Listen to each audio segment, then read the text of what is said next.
This is the legend of a man and a horse and how they met.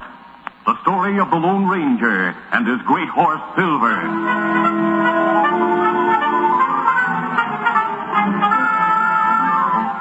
The Lone Ranger and Tonto were trailing the worst outlaw in the West.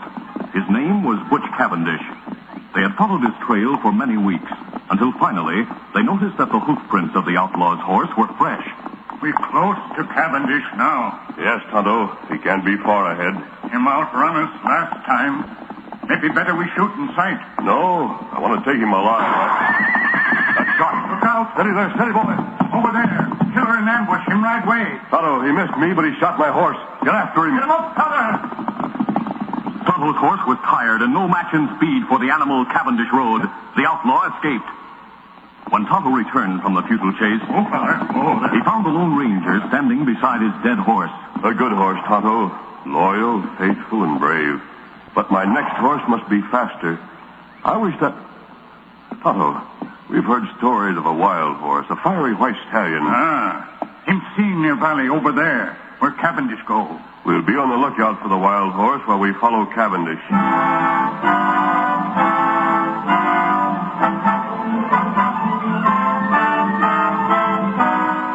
Tonto's horse carried the Lone Ranger's saddle, his saddlebags, and bridle, while the masked man and the Indian continued on foot along the outlaw's trail. When they reached the top of a hill... Look, Tonto. They halted suddenly and stared at an awe-inspiring sight far down in the valley.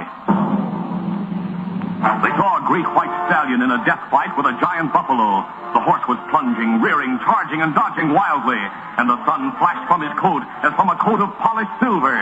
They realized that this was the legendary white stallion, the one ranchers and hunters had talked so much about. Tonto, we must have that horse. I'll try to shoot the buffalo. It's too far for pistol shot. I'll get closer before it's too late. As he ran downhill, the Lone Ranger watched the battle.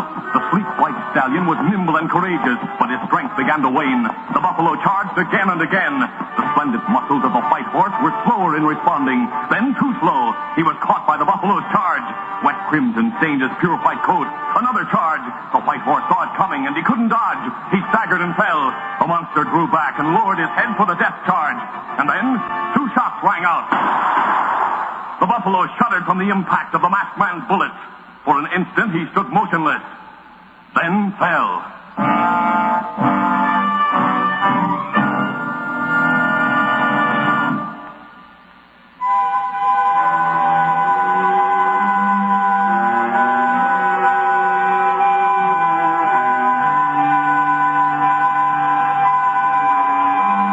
Cruelly battered and bruised, the white stallion lay quietly as the Lone Ranger bathed his wounds. During the next several days, the masked man and the Indian cared for the injured horse. Then the wounds were closed, and the horse's strength had returned. There was once more fire in his eye, a spring in his step, and his head was lifted proudly. Tonto, he's himself again. Him plenty strong, plenty good horse. I wonder if he'll take a saddle. Let's try. Steady there. Steady, boy. Me get rope. Him run away. No, Tonto, wait. Let him go. I'd like to have that horse more than anything in the world. But he deserves his freedom. He fought for it. Him stop. He's turned to look at us. See how the sun reflects from his white coat. Him look like Silver. Silver. That would be a name for him. Silver! Look at him. Silver! Hey, Silver! Tonto, he's coming back. It's just as if he knew what I said. Silver! Silver, you beauty. Hand me the halter, Tonto. As the mighty stallion felt the halter, he trembled as if from a chill. Every instinct told him that he must flee at once to preserve his freedom. And yet he stood his ground. It wasn't gratitude that kept him there. It was something stronger, some mysterious bond of friendship and understanding. He heard the man's voice, and he liked it. Silver. Silver. We're going to be partners. Him let you use halter. Now, Tonto, the saddle. Oh, no horse like that. Take saddle. There never was a horse like this. Now, Silver, we're going to work together. The horse was wild and unused to the ways of men, and the weight of a saddle and a rider. But the masked man was a kind teacher. He was gentle yet firm, and Silver was intelligent.